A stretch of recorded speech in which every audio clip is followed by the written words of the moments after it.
आप सबको जय मसीह की। आज सुबह के समय पर एक और वचन और एक छोटा विचार के साथ मैं आपके बीच में हाजिर हूँ। आज की हमारी विचार के लिए उत्पत्ति के पुस्तक 22 अध्याय उसके 17 और 18 आयत हम पढ़ेंगे। Book of genesis chapter 22 versus 17 and 18। इस कारण मैं निश्चय तुझे आशीष दूंगा और निश्चय तेरे वंश को आकाश के तारागण और समुद्र के तीर के भालू के किनकों के समान अनगिनत करूंगा और तेरे वंश अपने शत्रुओं के नगर का अधिकारी होंगे और पृथ्वी के सारे जातियों अपने को तेरे वंश का कारण धन्य मानेगी, क्योंकि तूने मेरी बात मानी है, क्योंकि तूने मेरी बात मानी है। प्रभु इस वचन के पढ़े और सुने जाने पर हम सबको आशीष देवे।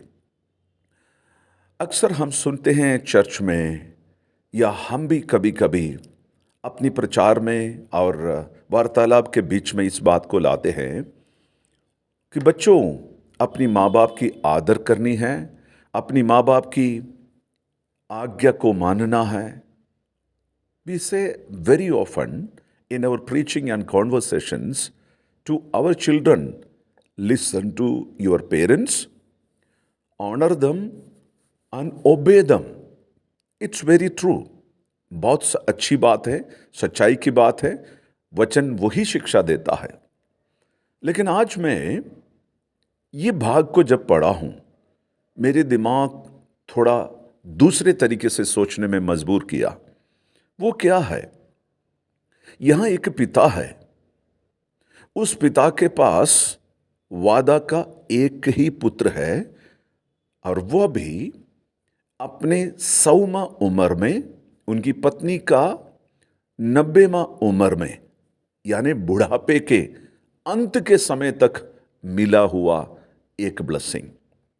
यहोवा परमेश्वर कहता है, तेरा एकलौता पुत्र जिससे तू मोहब्बत रखती है, उससे मोरिया के पहाड़ में ले जा और होम बलि चढ़ाए। और यह पिता बिना उनका पत्नी का यानी बेटे का मां से बताए अपने 2 दासों को और गधी को लेकर चल पड़ता है। उस मोरिया पहाड़ के ऊपर पहुंचकर वहां पर वेदी तैयार की। रास्ते में उनका एकमात्र पुत्र जिससे वो प्यार करता है, अपने बुढ़ापे का बेटा, उनसे पूछता है, पिताजी, होम बलि के लिए लकड़ी है, आग है, काटने के लिए छुरा भी हमारे पास है, लेकिन वो बकरा कहाँ है जिसका बलि आप चढ़ाने जा रहे हैं? उस पिता का दिल के अंदर क्या बीता होगा, सिर्फ एक पिता ही समझ सकते हैं, जो अपनी बच्चों से, औलाद से प्रेम करते हैं। और प्रभु के दास जो पिता हैं, वहां पर कहता है, यहोवा इंतजाम करेगा, यहोवा जायरे, यहोवा उपाय करेगा। आज मैं आगे लेकर बताने के लिए चाहता हूं, वेदी बनाने के बाद में उस पिता ने क्या किया है। उस बेटे का हाथ पैर बांधा और बेटे को वेदी के ऊपर चढ़ा रख दिया है।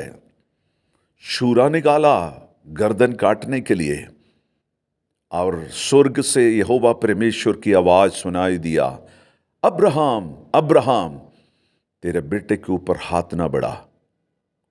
और उसी वक्त पीछे झाड़ियों में एक बकरे का आवाज सुनाई देता है। उसने उससे पकड़ा, लेकर आया, अपने बेटे को उतार के बाप और बेटे मिलकर बेटे के बदले में उस बकरे का बलि चढ़ाया है। ये सब घटना के बाद यहोवा परमेश्वर अब्राहम को एक स्पेशल बरकत देता है, ब्लेसिंग देता है। और उससे ये आयत कहता है, इस कारण, किस कारण? कि तूने अपने बेटे को कुर्बान चढ़ाने के लिए, वो भी जो तू सबसे ज्यादा प्यार करता है, मेरे से हिचका नहीं है, इसलिए मैं तुझे आशीष दूंगा।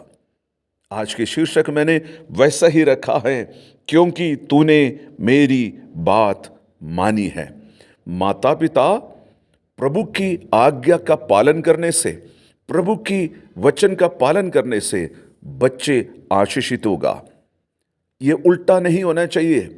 बच्चों को भी बोलना चाहिए माता पिता का आदर करना, आज्ञा को पालन करना, लेकिन माता पिता याद रखें, आपकी बच्चे अगर आशीषित होना है, अधिकारी होना है, देश में उनकी गरिमा अगर बढ़ना है, उनकी उम्र बढ़ना है, बच्चे अगर आशीषित होना है, माता पिता परमेश्वर यहोवा का आदर करना है, आज्ञा को मानना चाहिए। एक पिता होने के नाते मैं अपनी प्राण आत्मा शरीर को उस जीवित परमेश्वर के आगे समर्पण करता हूँ, मेरे बच्चों को प्रभु आशीष देने पाए। प्रभु जी, हम धन्यवाद करते इस वचन के लिए, आपकी वचन का आज्ञा और आदर करने के लिए मदद करें। यीशु के नाम से मांगते हैं, amen. God bless you all.